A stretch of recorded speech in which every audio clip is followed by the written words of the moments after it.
সারা দেশেই বেড়েছে শীতের তীব্রতা, সেই সঙ্গে ঘন কুয়াশায় ঢেকে আছে দেশের অধিকাংশ অঞ্চল। গ্রামীণ জনপদ থেকে শুরু করে শহরের রাস্তাঘাটও সাদা কুয়াশার চাদরে ঢাকা। ঘন কুয়াশার কারণে দিনের বেলাতেও রাস্তায় হেডলাইট জ্বালিয়ে যানবাহন চলাচল করছে। আজ দেশের সর্বনিম্ন তাপমাত্রা রেকর্ড করা হয়েছে যশোরে 8 ডিগ্রি সেলসিয়াস, আর রাজধানীতে সর্বনিম্ন তাপমাত্রা 13.5 ডিগ্রি সেলসিয়াস। আবহাওয়া অফিস জানায় দেশের 10 জেলার উপর দিয়ে শৈত্যপ্রবাহ বয়ে যাচ্ছে। এগুলো হলো গোপালগঞ্জ, রাজশাহী, ঈশ্বরদী, পঞ্চগড়, কুড়িগ্রাম, কুষ্টিয়া, যশোর, চুয়াডাঙ্গা, সিলেট ও শ্রীমঙ্গল।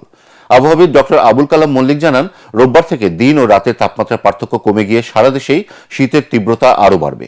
সেই সাথে দেশের বিভিন্ন অঞ্চলে নতুন করে শুরু হবে শৈত্যপ্রবাহ। এদিকে রাত 2:30 থেকে ঘন কুয়াশার কারণে দৌলতদিয়া, পাটুরিয়া ও আরিচা কাজিরহাট নৌরুতে বন্ধ রয়েছে ফেরি চলাচল। এতে নদীর দুপাড়ে অসংখ্য যানবাহন আটকা পড়েছে। এদিকে তীব্র শীতে সবচেয়ে বেশি বিপাকে পড়েছে দিনমজুর ও খেটে খাওয়া মানুষ। শীতজনিত রোগে আক্রান্ত হয়ে হাসপাতালে শিশু ও বয়স্ক রোগীর সংখ্যা প্রতিদিনই বাড়ছে। যে শীত পড়ছে এই শীতে আমার লাইফে আমি দেখি নাই, জন্মের পরে এই শীত ঢাকা শহরে দেখি নাই। কোনো সময় এত ঠান্ডা পড়ে না, প্রচুর ঠান্ডা। আমরা এই কাজ করলে, মাল বেচলে, কাঁচা মাল বেচলে আমরা এই গরম কাপড় খুলে তোলা লাগতো, আর এখন গরম কাপড় গাত দেওয়ানোর বড় ঠান্ডা। কিভাবে কি চলবো না চলবো এটা তো বলা যাইতেছে না। মানে এত শীত ঢাকা শহরে, মানে আগুনের তাপ দিয়েও মানে সহ্য করা সম্ভব হইতেছে না।